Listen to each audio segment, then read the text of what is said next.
those of you who will be using YouTube to view the webinar, the reason that we did that is because we're trying to pivot. For those of you, hang on, there we go. Trying to pivot to responding and being more UDL focused. So this was a way that we could caption the webinar. And it was a little bit of a struggle. And I actually had a test run this morning with my colleague, Dr. Marin, who some of you met a few weeks ago when she joined me. And, you know, one of the things about these webinars were that we started with very few resources. I just kind of started them off the cuff without a real plan. And as time went on, started to try to pivot, to change and respond to the educators that were coming and needed support. And one of the ways that we're trying to pivot today is to provide captioning so that we can be as UDL focused and make these as accessible as possible. So in our test run this morning, we discovered that there is no way to live caption because although MCEC is doing great work, we do not have 10,000 followers on YouTube, and that means that they don't live caption, but we will be able to provide captions, and we think that it will happen by tomorrow. So for those of you who need captioning, I will be mailing it out tomorrow, and then it will be hosted permanently on the MCEC website, and I believe on Dr. Kumashiro's website as well. Okay. I also want to give a shout out to my colleague, Melissa Ratliff, who's been coming every single week since March to support me, but she is not here today because she is taking some much needed time off, but I am grateful to her. And Lindsay from the MCEC board is going to help me in monitoring the chat, and we'll return to those at the end. Okay, a few other tech things. Everyone will be on mute for the duration of the webinar. And so those questions can be put, that come up can be put into the chat or comments that you have. And I will also share PDP information after the webinar for those of you that need PDPs or a certificate of completion. The only way to do it is the process that I'll describe at the end. Okay, so a couple of words before we begin. And I just want to go back to framing the webinars a little bit and why we came to where we are today with them. The announcement that I have to make is that today is going to be actually the last webinar of the spring series, but I'm planning a summer series, and it has been a really great journey with everyone since March, every single week. And as you know, if you've been coming every week, I started these webinars as a resource for educators when school closures began, and just as a way to help, just kind of share some of the knowledge that I had. And then I sought feedback from all of you who have been coming. And one of the ways that we pivoted was to take your ideas and work them into future webinars. And so when I did not have expertise to respond to a particular topic, I found some willing colleague, and they joined me for these webinars. And that is certainly true today of Dr. Kumashiro. I think that part of the other reason that this is critically important is I want to frame these webinars in the context of the pandemic as well. And certainly this is our inaugural year for graduate programs at Stonehill. And I think that this crisis really signaled that we really need a different way to prepare educators, so that we have to be thinking about the many ways that we need to be innovative and shift our practice so that we're preparing educators to respond in any context, which is really, really important. And then as time went on, it was necessary, I think, to pivot the topic of the webinars as well. So that while we were focused in the beginning on helping educators to, gain some skills in teaching virtually and remotely if they had not done that, that over time, as equity issues were put on full and bare display, we had to respond to those things too. So our previous webinars have included a lot of those topics. And a couple of weeks ago, as you all know, it seemed important to pivot to the murder of George Floyd and respond to the many ways that educators were struggling to make sense of that in their own practice. So last week when Dr. Elizabeth Kenny Cox joined me, we focused on disrupting the literacy curriculum as a way to give educators some resources to work that into the work that we're doing. And then today, I was so thrilled that my friend and colleague, Dr. Kevin Kumashiro, was willing to join me. And I'm going to say much more about his work right before I introduce him. So I want to thank every one of you who joined me every single week through the spring. And I hope that these webinars have been really helpful for you. And I want to say that for me, that they have really been a great source of joy during this time, because the connection in the community that was built during this time, I think is a real sign about what we can do as a community of educators. Okay, so I am going to share my screen and get us started, and I will be introducing Dr. Kumashiro in just a few moments. All right, give me 1 second here. This never works exactly the way, and this has been the fun of doing this, is struggling with the technology every week, and everyone's been super patient. So thank you so much for that. Okay, we should be good. Here we go. All right, so I did it the first time. I think I didn't click share instead of present. Okay, so today, Dr. Kevin Kumashiro joins us. I really encourage you to check out his website. And as you know, if you've been coming week after week, I always start with a quote. And I thought that this one was particularly fitting. A hallmark for me of a culturally relevant teacher is someone who understands that we're operating in a fundamentally inequitable system. They take that as a given, and that the teacher's role is not merely to help kids fit into an unfair system, but rather to give them the skills, the knowledge, and the dispositions to change the inequity. The idea is not to get more people at the top of an unfair pyramid. The idea is to say the pyramid is the wrong structure. And that's Gloria Ladson-Billings, another scholar whose work has really influenced me in my career. And I think she's someone whose work you should check out if you are unfamiliar with her. So I always begin talking about why inclusivity matters. And I think that part of what I've talked about in previous weeks, particularly in the last couple of weeks, is that while education cannot save us from racism, it can help to disrupt systems and processes which perpetuate injustice and inequity, and then help us to embrace diversity, individuality, and strengths. And a lot of people ideologically ask, you know, if you have this ideology, if you embrace inclusivity, how do you put it into action? And I think that one of those ways is anti-oppressive education, which is the work of Dr. Kumashiro. So I shared this last week, and those of you, have heard me talk about Dr. Kumashiro's work previously. What is anti-oppressive education? It's traditional and common sense ways of engaging in education which contribute to oppression and schools and society. So it's responding to those. And it suggests that common sense approaches to education can reform, mask, or exacerbate oppressive education methods. And so it unpacks what educators can do. And what that looks like is a deep commitment to changing how educators conceptualize and engage in curriculum pedagogy and classroom management and school culture. And this is from Dr. Kumashiro's work directly. It transforms institutional policies and structure, and and it relies on exploring perspectives on education that do not conform. So inclusive education is sometimes understood by people as a faction of special education, but it's much more than that. And as I've talked about it during these webinars, we're talking about race, class, gender identity, language, ability, all of the differences that make up our societies that we need to be talking about and addressing in schools.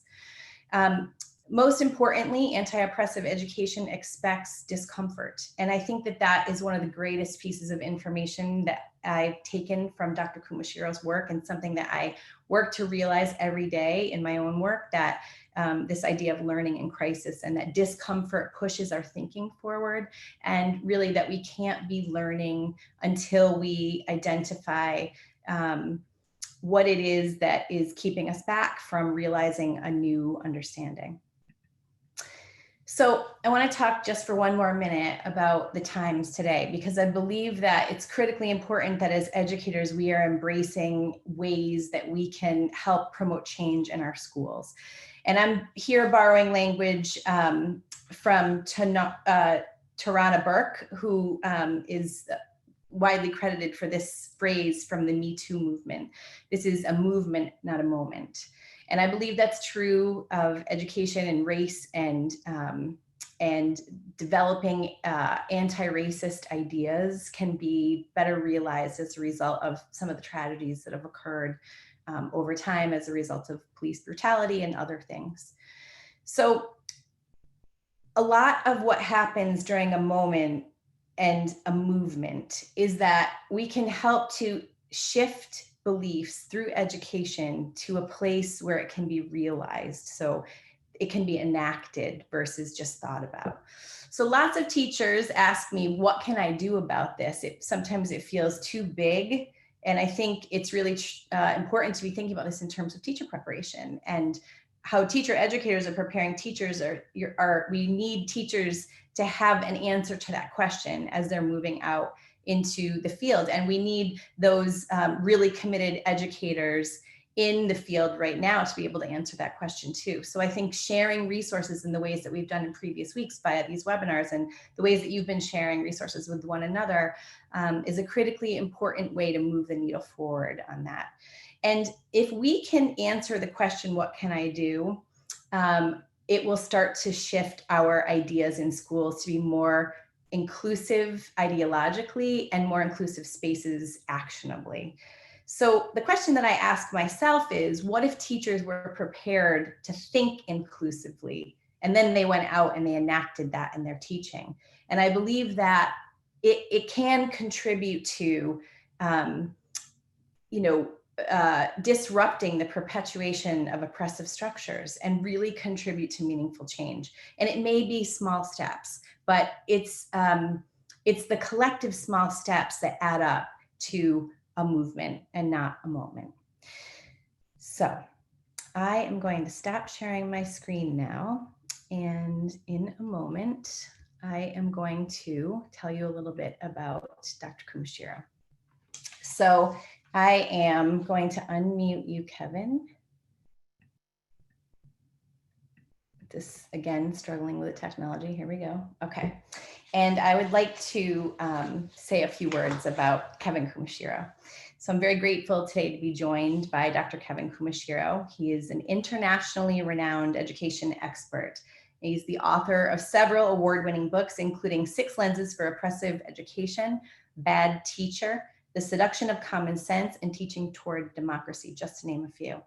He's the founding director of the Center for Anti-Oppressive Education and a founding member of Education Deans for Justice and Equity. And truly, he has a list of accolades that are so long, I could spend the entire hour telling you about them. So instead of that, I really encourage you to visit his website, kevinkumashiro.com, and check out his work and opportunities to learn from him, which I have done very recently. Many of you who have come week after week know that I frequently reference Kevin's work because it's had a great impact on me in my own work. And I think that that's probably visible in the way that I've built the identity of the Stonehill College Graduate Education Program. And I read Kevin's paper, which I talked about last week, Toward a Theory of Anti-Oppressive Education, can't see it here, over 10 years ago. And it is one of the papers that I frequently return to, along with his other work, some of his books I reference almost on a weekly basis to help me really make sense about things. And I think that when I was thinking about what to share about Kevin Kumashiro and how important his work is, I think one of the defining factors of his work is that it's so accessible and it really truly helps me to make sense of things in ways that move my thinking and my own work forward in an actionable way. So I've been learning from Dr. Kumashiro for over 10 years. I'm grateful today to call him both a friend and a colleague. And I still learn from him. So I participated just recently in January in one of his leadership workshops. And I hope to be able to do that again in the future and be together. But in the meantime, I've been able to participate in some of his webinars as well. So I'm very grateful for the ways that he offers educators opportunities to continue to learn and advance their own thinking, and not only to be educators who are working to enact anti-oppressive education, but also to be activists themselves and raise their voices in policy and really important conversations. So would you please join me in welcoming Dr. Kevin Kumashiro. And if you would like to see him, and you just click speaker view in the upper right-hand corner, he'll appear in your screen. So thank you so much, Kevin. What an amazing introduction. Thank you so much, Elizabeth Stringer-Keefe. It was just such a pleasure and an honor to be able to join you and this really important webinar series. Just a little shout out right back to Professor Keefe, who wrote one of the most brilliant books I've ever read, Reclaiming Accountability. Those of you interested in teacher education, I sure hope you will check that out. But I know many of you who study with her or have been on these webinars are learning so much. And so I so value and appreciate your work. Thank you so much. And thanks also to MCEC for co-hosting. It's with a lot of joy that I see so many joining us either on Zoom or on YouTube. And it's also with a lot of grief that we gather in a moment in the midst of such crises. And so let's begin with two acknowledgements. One acknowledgement is that many Black lives are being ended, murdered by the state or by others with no state justice. And the second acknowledgement is that the coronavirus pandemic has exacerbated inequities and accelerated trauma, not only around unemployment, homelessness, food insecurity, but also around mental health, depression, anxiety, and so on, right? The list goes on and on. So I just wanted to begin the webinar by kind of naming these two aspects of the moment. I'm actually going to talk a lot more about what I see as the role of education in responding to these aspects.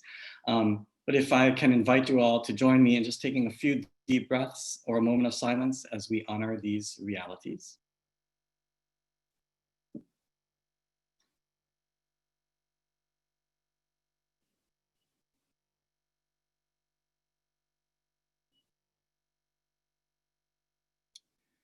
So thank you.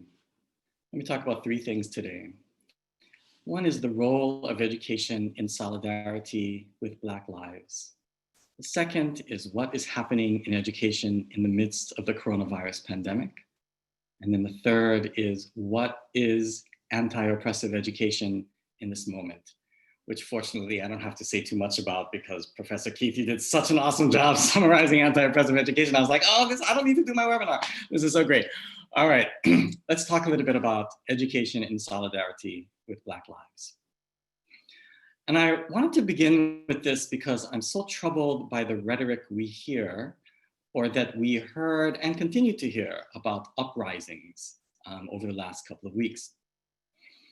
Particularly as we saw devastation to property, shops, and things like that, we heard rhetoric of good actors and bad actors. Good actors are those who protested peacefully and law-abidingly, and bad actors were thugs engaging in looting, who were causing all sorts of damage, who weren't part of the kind of official protests, right? And this kind of very simplistic either-or rhetoric was coming from all sorts of voices. It was coming from Trump, but it was also coming from Biden, and it was coming from the media, and it was coming from a whole bunch of educational leaders as well. So I want to kind of push back on this framing of this narrative that we're hearing. So I'm reminded of when I was a preschool teacher back in, I don't know, almost 30 years ago. I once had this wonderfully rascal student, and he was getting in trouble all the time. And one time we were outdoors playing, I don't know if it was recess or what, and he was doing something that he should not have been doing. And for some reason, I just, at that point, lost my patience and lost my temper. I started yelling. I was like, oh my gosh, I'm yelling. I think we need a timeout. So I gave us all a timeout so I could calm down. And at the end of the day, as I'm leaving the school, I ran into one of my colleagues whose classroom was closest to the playground. And she says to me, "Oh, it sounded like you had kind of a rough day today." And I'm like, "Well, no, I mean," I'm like, "Yeah, it was a very rough day for me." And she said, "You know, when students are acting out, I like to ask myself, what is it that they're trying to tell me? What is it that their actions are trying to tell me that they either um, were unable to tell me in typical kind of school types of communications, school modes of communications, or maybe that they have been trying to tell me over and over again, but I just haven't been able to hear." And this reminds me of research from really half a century ago in education that showed us how a lot of historically marginalized populations are acting out in schools. And they're not acting out because they're bad students. They're not acting out because they don't have the capacity to learn. They're acting out oftentimes because, whether subconsciously or not, they're aware, whether consciously or subconsciously, they're aware on some level that schools don't work for them, right? That acting out is a way of communicating their resistance, their pushback. In fact, we can think about even in a different sphere within like foreign affairs. The CIA uses this term blowback when they're talking about all the destruction and trauma that is caused by the United States around the world that the general public doesn't see. So when people around the world start to push back, we don't understand the context and how we caused that pushback. And so we start to call them terrorists, we start to call them evil, we start to call them anti-democratic, when actually what they're doing is called blowback. It's actually a force that's coming where they're trying to insist that we need to hear and see and grapple with the destruction that we are responsible for causing. Right? Martin Luther King, in one of his final speeches, he talks about how a riot is the language of the unheard. And I love that phrasing because the indictment in his words is not on those who are acting. It's actually on the state that has refused to hear those that they've so disenfranchised. Cornel West calls this moment a moment of reckoning. And we need to ask, are we reckoning, right, with not just the uprisings, but what the uprisings are trying to speak to and push back on? This makes me think of at least three kind of issues to grapple with. One is, how are we understanding the problem, right? Or actually, are we understanding the problem systemically? Second thing is, are we understanding the problem intersectionally? And the third then is, where does education come in? So understanding the problem systemically, you know, when we think about police murders of Black men like George Floyd, of Black women like Breonna Taylor, of Black trans people like Tony McDade, when we think about police actions that maybe don't lead to death but are ensconced in violence, such as the highly kind of visible in the media attacks on children, right? Being tackled, being thrown to the ground, being handcuffed, or even some of you may have seen this image that went viral of police macing a 9-year-old Black child in the midst of peaceful protest, right? There's state action, but there's also state inaction, right? Like of lynching of men like Ahmaud Arbery, where it took a long time, right, before the state would act, and it only acted when it came to kind of public awareness that this had happened. These are not outliers. These are not examples of individuals gone bad, because when we frame the problem as simply individuals gone bad, we mask how the system was designed to function precisely as such. Right? The criminal justice system is an instrument of the state. It is itself not just a racial project, but a project that maintains racial ideology. It operates as a form of racism. And I'm bringing this up as a way to kind of tie it back with education, because the same can be said with education. So much of the rhetoric we hear about education is about blaming teachers or blaming students or blaming parents. But the reality is that education is also an instrument of the state, right? And it is also one that was designed to function with disparate outcomes. We talk about education as being all about equal educational opportunity, right? But the reality is that education was actually, as a system, was never designed to provide equal educational opportunity. The earliest public schools in this country were created for only the most elite. And as we were forced to integrate more and more, we just came up with more and more ways to differentiate and sort them. not only through exclusion, but through segregation, through tracking, through labeling, through discipline, right? The achievement gap is not necessarily a sign, therefore, that schools are failing. It's actually a sign that schools are succeeding. They're accomplishing exactly what they are set up to accomplish. And this happens not just through differential treatment, it happens also through curriculum. So again, almost 100 years ago, let's look at the wonderful work of people like Carter G. Woodson, who in his booklet, The Miseducation of the Negro, he argues that American education is teaching a particular racial ideology to groups of students. It's teaching white students to fit in at the top, Black students to fit in at the bottom. And his argument is, therefore, why in the world would we insist that Black students should get more of that education? The solution isn't simply more of a problematic education. The solution is a fundamentally different education. Right? And many students are aware that the system was never designed for them. So this takes me back to the research from about 50 years ago that I was mentioning earlier, right? That sometimes what we see is students resisting, recognizing on some level that the schools were never designed for them, or the design for them was not the same outcome that we often talk about. Right? This is the systemic problem that we need to be grappling with, not simply blaming individuals. A second way that we need to think about the problem is looking intersectionally. Are we connecting the dots? The United States was founded on slavery. Its identity is about slavery. Its economy is about slavery. The United States, however, was also founded on the stealing of land, the colonization, and the genocide of indigenous populations. It was founded on patriarchal ideologies. That's not only how we understand the distinction between the public and the private sector, it's also how we understand family, relationships, and in so many ways, how we talk about love itself. America was an imperialist project from the very beginning and continues to be so now.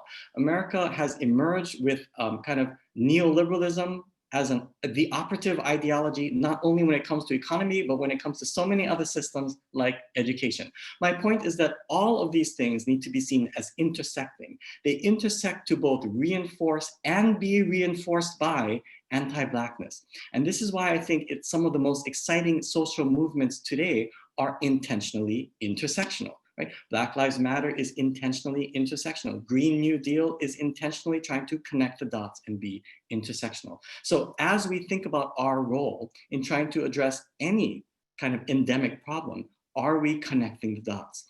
And this then brings us to education, because education, one of its roles is to connect the dots, right? So in the midst of coronavirus, but also in the midst of uprisings around anti-Blackness and the state, there are a lot of conversations, including webinars that I am aware of, that focused on what individuals can do. And I think those are really important. Here are ways that we can teach. Here are ways that we can speak out. Here are ways that we can comfort those who are struggling with trauma and grief. But my point here is that we must go beyond what individuals can do. Right?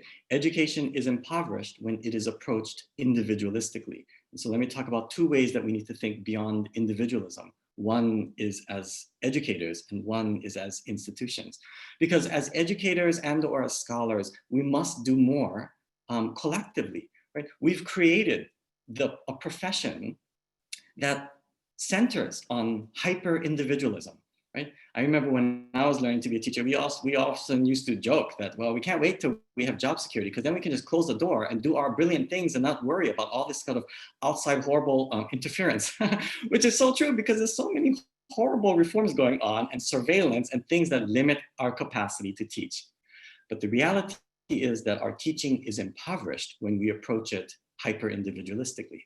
And this is one of the problems, not just in K-12, it's particularly germane in higher education. Right? It's particularly the case that higher education, the more you consider yourself an expert, the less likely you are to engage in teaching as a collective act. I used to say as a dean that it's hard for me to say that I can stand behind every single program. Why? Not because I've studied our programs and think they're problematic, but it's simply because you all are telling me that you rarely have conversations about what it is that you're teaching, right? We need to approach our work far more collectively. And in fact, sometimes I like to say that some of the biggest obstacles of moving towards equity and justice are not those who are explicit that they disagree. sometimes the biggest obstacles are those who like to use the rhetoric of social justice a lot, but end up being some of the biggest obstacles to working collectively, right? How do we come together more? Work as a collective. This is, I think, one of the biggest questions. And so too with institutions. Institutions must do much more in solidarity. You know, in this moment like today, where we're seeing budgets being slashed, what is the tendency of institutions? It's actually to shrink. It's actually to say, as a way to spend less, we're going to do less and we're going to hire less. So we're letting people go and we're furloughing and we're shrinking programs and we're cutting courses and all of these things. Educational institutions, particularly higher education, has long been criticized as being disconnected, as being irrelevant, as being inconsequential. All we're doing is making ourselves even more disconnected, irrelevant, and inconsequential when we shrink down our capacity to act. This is a moment when educational institutions actually need to be stepping up and finding even more ways to act, right?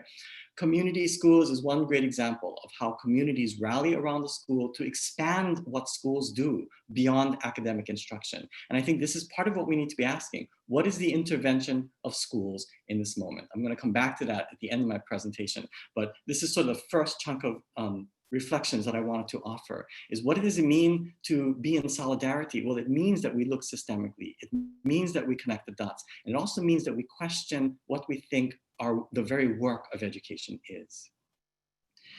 The second thing I wanted to talk about, the other sort of big aspect of this moment that we're in is the coronavirus pandemic. So here I draw on one of my favorite writers and thinkers and organizers, Naomi Klein, who talks about what happened post-Katrina. So let's revisit this. So 2005 is Hurricane Katrina. Destroyed the city of New Orleans. And what she tells us is that before the floodwaters had even receded, the Republican Study Committee in Congress gathered. This is kind of the conservative think tank in Congress. And or conservative kind of think caucus, right? It's a caucus within Congress, the Republican Study Committee. It was then chaired by Mike Pence. And what they did is they convened to ask, all right, well, so what is our response? Right? How do we respond to New Orleans? And what they did is they put forward this proposal that said, here are the 32 ways that we can respond to Hurricane Katrina. And it was all about how we push forward, how we use this crisis to push forward on free market reforms. So some of those reforms had to do with education. And it's exactly what we saw. What are the two of the big outcomes that came from New Orleans? Well, one was Congress kind of ushered in for the first time federal level vouchers, right? You had within the Hurricane Relief Act, you saw federal vouchers, and then a few years later, Louisiana passed its own sort of state level voucher program.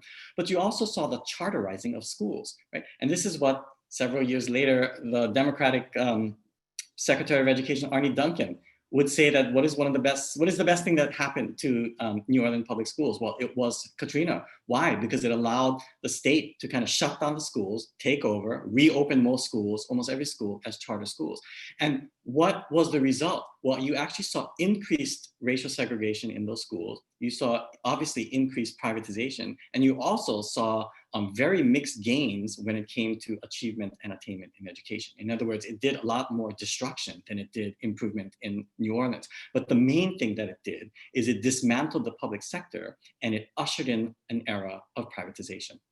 So why does she bring this up? She brings this up because crisis can do exactly this, right? In a moment of crisis, you can advance more democratic ideals, or you can backpedal. You can fall back on the common sense of our times. And if the common sense of our times is that neoliberalism or that markets is going to solve everything, then that might be the direction that all reforms move in. And that's precisely what we're seeing in the midst of the coronavirus. So let me talk about sort of some of these things that are happening, right? Just like in New Orleans, when it comes to education, there are two things that helps us to understand what's opening the doors for all kinds of really bad things happening. One is the shuttering of schools, and two is a massive amount of federal funding, right? And so that's what we saw in New Orleans, but that's even far more what we're seeing right now at the kind of nationwide level.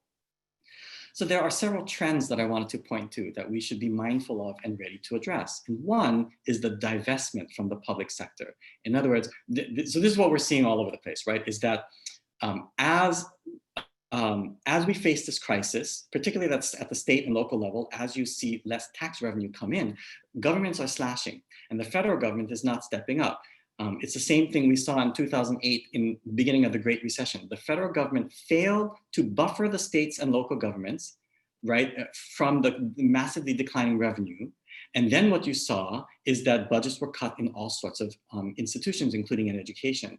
And we never actually made up that cut. And so the funding level of education actually hasn't even come back up to where it was in 2008. And then the coronavirus comes around in 2019, 2020, and we see again massive cuts. And what is being proposed, the 100 billion in the sort of round 4 of the stimulus package for the federal government that's supposed to target states and locals, that's maybe 1/5, 1/6 of what some are projecting is actually needed to kind of maintain where we were. So even what people are saying is like far too socialist, it's far falling short.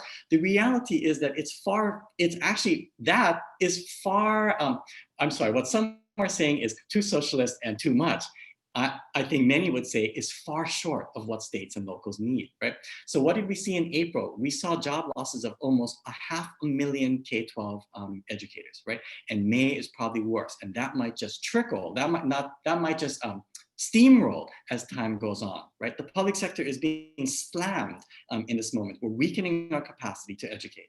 And for many, that's probably not a bad thing. Why? Because for many, privatization is the goal. So let's look at the second major trend, which is the profiteering by the private sector.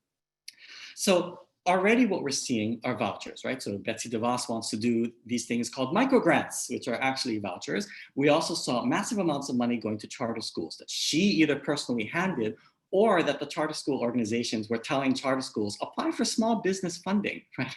So lots of money, hundreds of millions already we can account for are moving into the charter sector. But who's probably going to be the biggest winner, or maybe already is? It's the tech sector, right? Because so much of the money, already well over 13 billion that's being allocated to education, possibly 100 billion more, where can we expect a lot of that money to go? Well, probably to the tech sector, because what are we doing when we shutter schools? We rely on online platforms to deliver instruction, right? Why is this important to name? Because this is actually a kind of a dream of many in the tech world. I think about not just individuals and tech companies. I think about organizations like Amplify, right? So Amplify is one of these kind of advocacy organizations that has been trying to push for the technologization of education for years. And it echoes the words of people like Warren Buffett, people like Laureen Jobs, the widow of Steve Jobs, right? These kind of tech giants, multi-billionaires, who are saying not just that education will benefit from technology, but it's also saying that education, which we know is over a $500 billion domestic enterprise, there's enormous profits to be made if you were to succeed in privatizing. This is like the perfect storm, right? Of schools shuttering, massive amounts of federal funding, and over-reliance on technology. This is like the perfect moment to then try to profiteer off of this. The reliance on remote learning opens the door to expanding the permanent funding for alternatives to traditional public schools, right? So in other words, it isn't just a momentary profiteering. What this does is set the stage for a kind of a permanent shift in how we think about education. What are we seeing pushes for? Online charters, online resources for homeschooling, and online competency-based certifiers. Okay? What's a third trend? It's to exacerbate existing inequities, especially regarding technology. So technology, of course, we know can enhance education. The problem is that what we tend to do in a moment of crisis, like what we saw, we had like overnight, we shut schools. We said, teachers, come up with something to do in your classrooms. And so what we didn't do was provide either the platforms or the professional development or other kinds of resources to think about what is the value added of technology. So instead, what we tended to see over and over again, lots of social media, right? People complaining about the use of technology. Well, what we were seeing was people talking about how technology was actually amplifying some of the worst aspects of in-person education, right? It was kind of zeroing in on the most simplistic ways of thinking about education. So let's think about some of the examples, right? Education at its most simplistic can be about content delivery and then practice. Right? That's often how we think about classes, right? What do you do when you're with your students? You deliver content. And then what do you do as homework? You have them practice it. um, Super simplistic, highly problematic, but it's a trend. It's sort of a norm, right? It's very pervasive in terms of how we think about education. And that is what we are seeing with this sort of reliance on online technology, right? Is that we are so focused on content delivery and practice. Okay. Um, Actually, just I don't want to jump around too much, but I do want to kind of highlight how. What does the research tell us, though, is some of the most important things that students need to learn that will have measurable kind of positive life outcomes. Is it academic skills? Well, actually, there's a lot of research that says that if all you do is zero in on academic skills, you impoverish students. You actually weaken their capacity to thrive in the future. Why? Because equally important, if not more, are the so-called soft skills. Right? So what we did at soft skills are things like work habits, social skills, conscientiousness, things like that, right? So what we did is we zeroed in on the academic skills because we thought that was the bottom line and we thought that was what was going to keep achievement up. And what we should have actually done is say, how about we not focus on the narrow aspects of education that we all can kind of agree is problematic anyway? How about we actually say, in this moment of trauma, what do students and young people most need?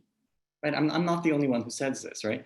In a moment of trauma, probably one of the worst things you could do is put heightened pressure to stay on pace.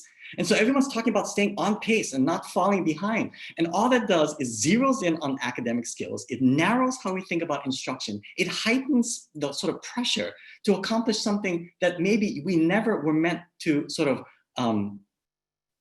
accomplish in the first place, right? What if we were to actually say that there's different ways to use this time when we're in a moment of crisis? So sort of side note, right? That's really what we should have been doing with young people. But anyway, let me return to my presentation, that we are also exacerbating inequities, especially regarding technology with this trend. So let me name some of the existing inequities that are being exacerbated. There's inequities between schools, between homes, and between individuals. So between schools, schools have different levels of resources that they can provide their students, right? That gets exacerbated if you rely on technology. But so is between homes. Some students don't have homes. Some students are at homes and there's no quiet space to study, or they're looking after their siblings, or there's all kinds of other problems going on, violence and so on, right? And then there's inequities between the capacities of individuals. We know that not every student has the capacity to suddenly now spend all their time on the computer. So if you suddenly say, okay, we're going to do everything on the computer and you provide no tech support, obviously that's going to impact and be exacerbated by the reliance on technology. In the first few weeks, Los Angeles School District alone reported that tens of thousands of students were either irregularly checking in or hadn't even checked in, right? And why? Perhaps because of the home, perhaps because of capacity of student, right? There's all sorts of reasons. There's also inequities between the capacities of teachers to teach online, and there's also inequities in the capacities of caregivers to support students who now are relying on caregivers to do a lot of the teaching, okay? We also have inequities, we also have injustices when it comes to technology. In other words, not just inequities and differences, but injustices that relate to the over-reliance on technology. Let me name a few. One is that many people cannot use technology, right? Or don't benefit in the same way. I think about very, very young children, which is why some elementaries or schools are saying, hey, maybe we should open up schools for, if we're gonna phase in, maybe we start with the really earliest, because it's really hard for me to teach a 5-year-old on a computer all day. But it's also students with disabilities. And why do I bring this up? Because some of you are probably aware that some of the advocacy organizations were pushing for all kinds of waivers of the Individuals with Disabilities Education Act. They're saying, well, students with disabilities cannot benefit in the same way as sort of mainstream students. And so maybe during these months of education, we need to be waived from IDEA requirements, right? One of the worst possible things that we could be saying, right, is to give up on students with disabilities. But let's not be surprised that that was a huge push, not only by advocacy groups, but by Congress members themselves. What are some other injustice issues? Data privacy. Are some of you aware that the platforms that we use are owned by companies like Amazon that share their data with like federal entities like ICE, right? We should be very aware of what students are putting on, right? And how that putting onto the platforms and how that then gets shared. We know that there's online bullying and sexual exploitation happening online. We know that also extensive screen time correlates with negative impacts on literacy development, math development, mental health, and physical health, right? We also know that when students miss a significant amount of school time, it impacts school achievement, like test scores and grades. It impacts school attainment, like graduation rates and post-secondary education, right? And this might be therefore also further widened if you have inequitable access to technology. So all of this is to say, right, that the reliance on technology, it's driving all sorts of, all of these other problems, right?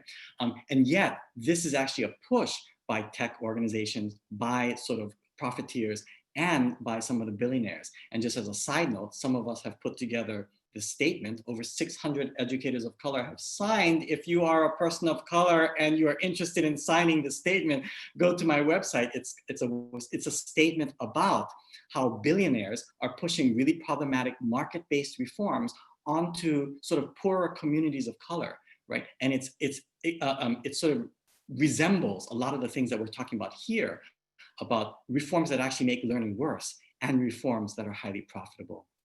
And then finally, what I wanted to say is, let's all tie this back to education, is that this is therefore a moment for us to think about the role of education, for us to insist that education cannot contribute as usual, right? Because after all, what I think this highlights is that education as usual is the problem, is contributing, right? Is sort of helping us to help brought us to sort of where we are in this first place.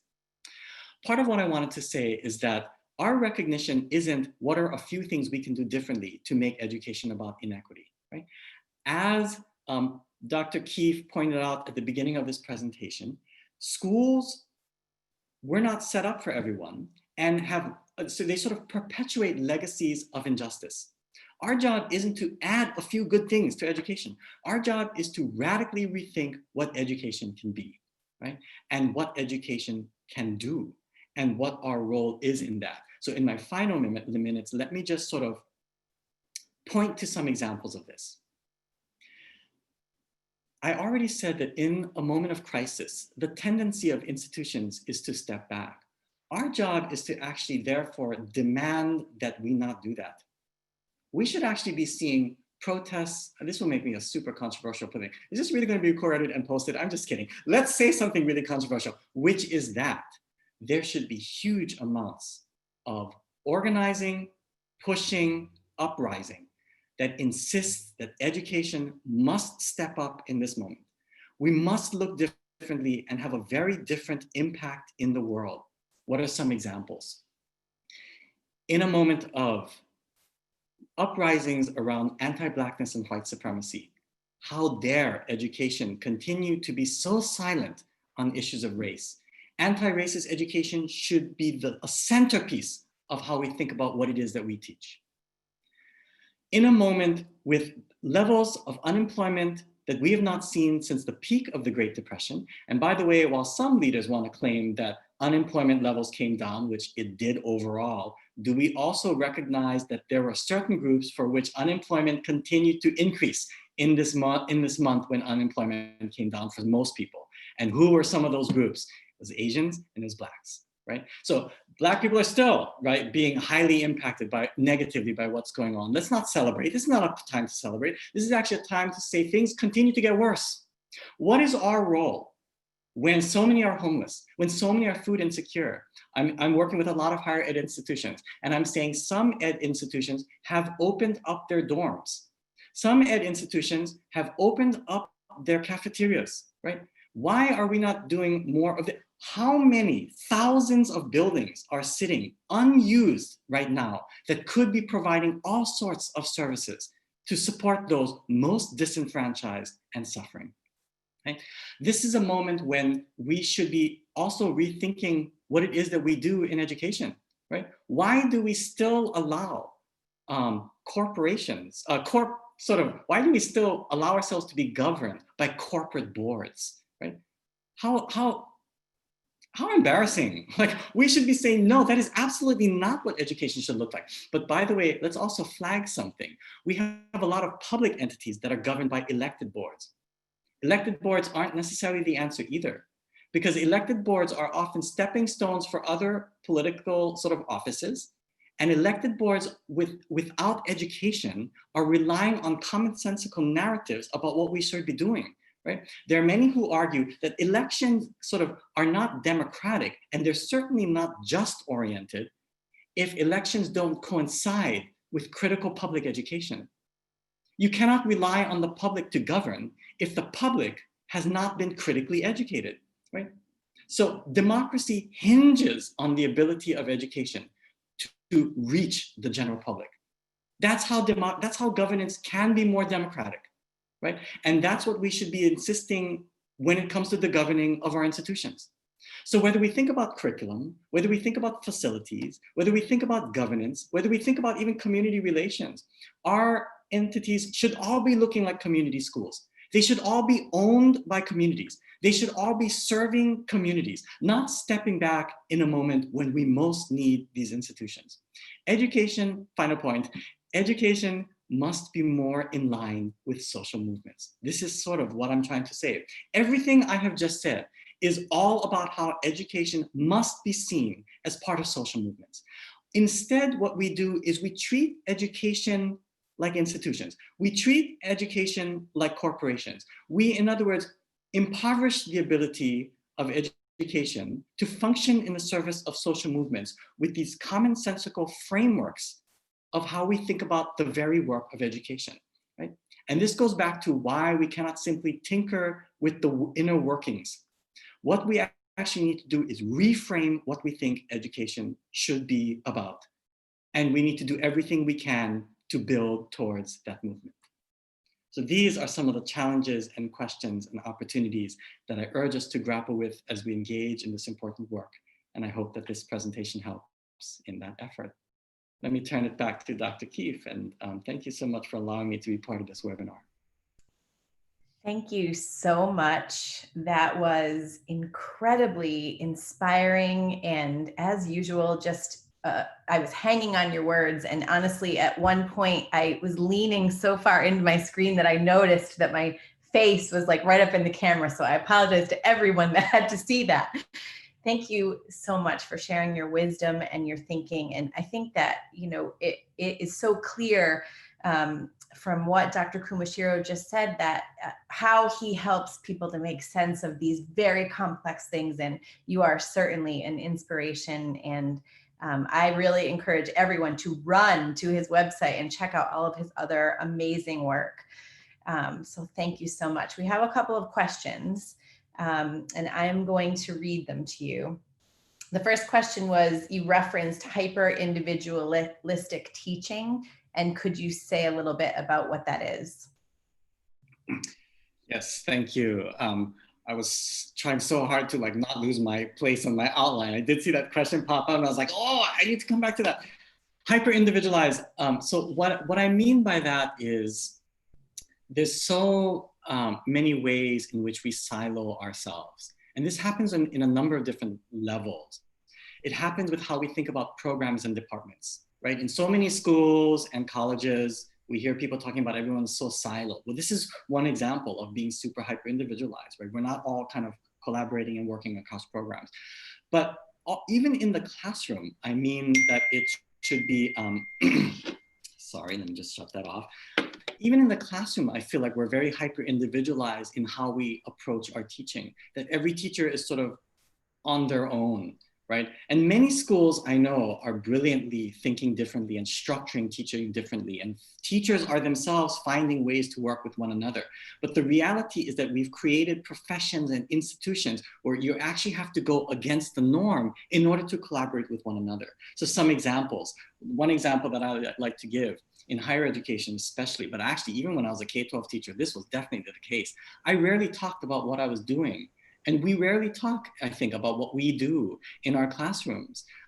We don't kind of hash through the syllabi that we design. We think that because you're an expert, you should be able to design a brilliant syllabus. So go to it.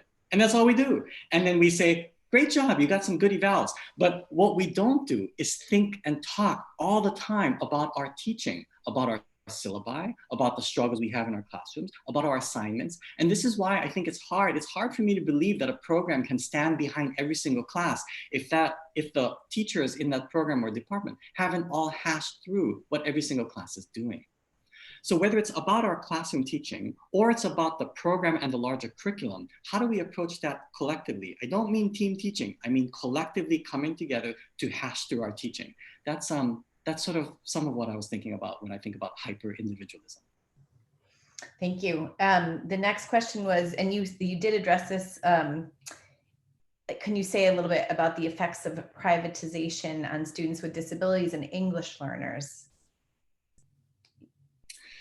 Yeah, I mean, I don't know if the question is broadly about privatization, but I think particularly with the coronavirus, when it comes to students with disabilities, I think one of the really big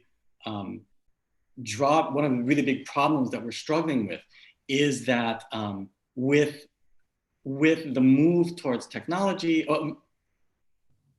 With the move towards technology, there's a lot of people who are pushing for IDEA waivers. And of course that connects with privatization because the move towards technology is very much about sort of profiteering off of this moment. But what I would say is happening more broadly, maybe just to jump around a little bit, I think what's happening broadly in education is that as we sort of dismantle the public sector, what we do is we rely on more and more private entities to offer education. Right? Sort of privately managed charter schools or even vouchers into charter schools, online charter schools, all of these sorts of things. What happens when we do that is we step away from our responsibility to educate all, right? So as you dismantle the public sector and you rely more and more on privates just doing out of the goodness of their own hearts, serving everyone, what do we see is that students most marginalized get left behind because charters, private schools, religious institutions, do they have to serve any student with disability that comes to them? Do they have to serve English language learners? I mean, the laws and the court cases like Lau versus Nichols, Bilingual Education Act, IDEA, they were all about insisting that the system must find ways to serve.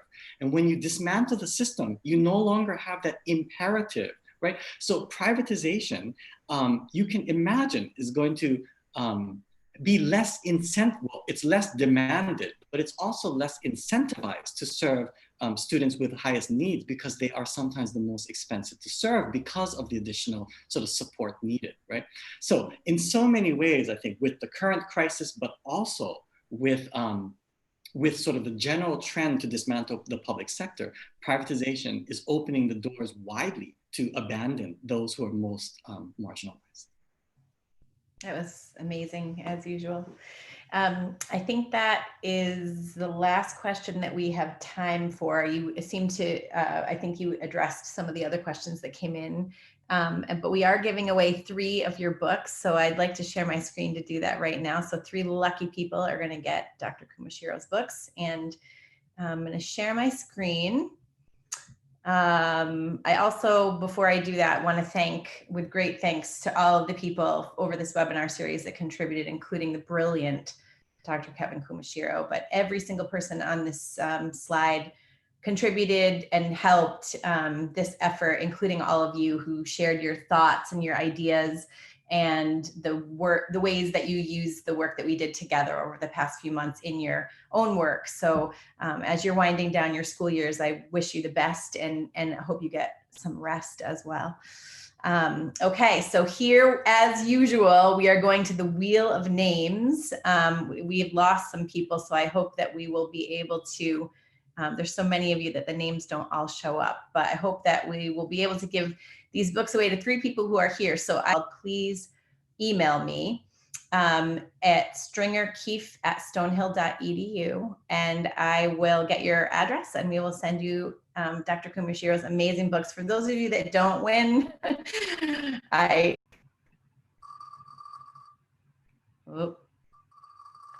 tech probs, come on, wheel.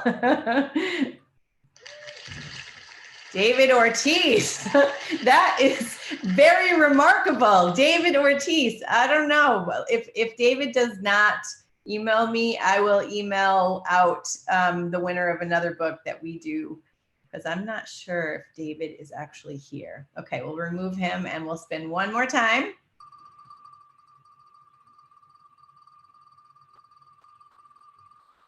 And we have Sonia Lanehart. Congratulations to all of the winners. It's amazing.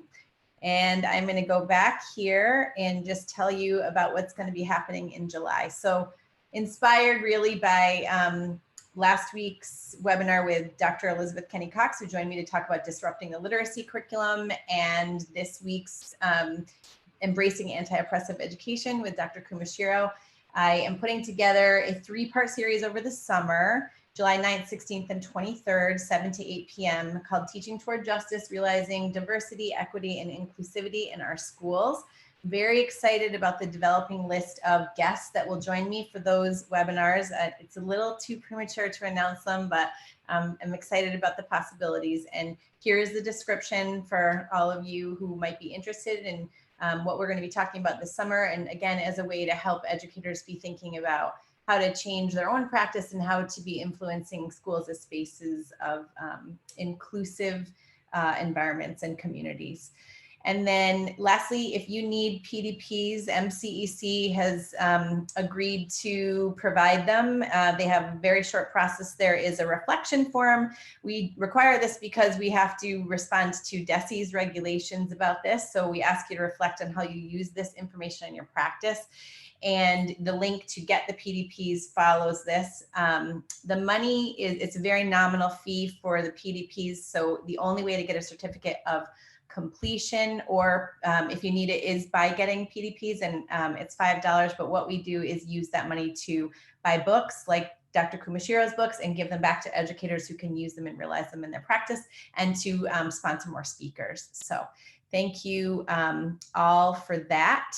And again, thank you to the brilliant Dr. Kevin Kumashiro for being here. I'm so very thrilled to have had you join me. And as usual, I learned so much from you today that I hope to enact in my own practice going forward.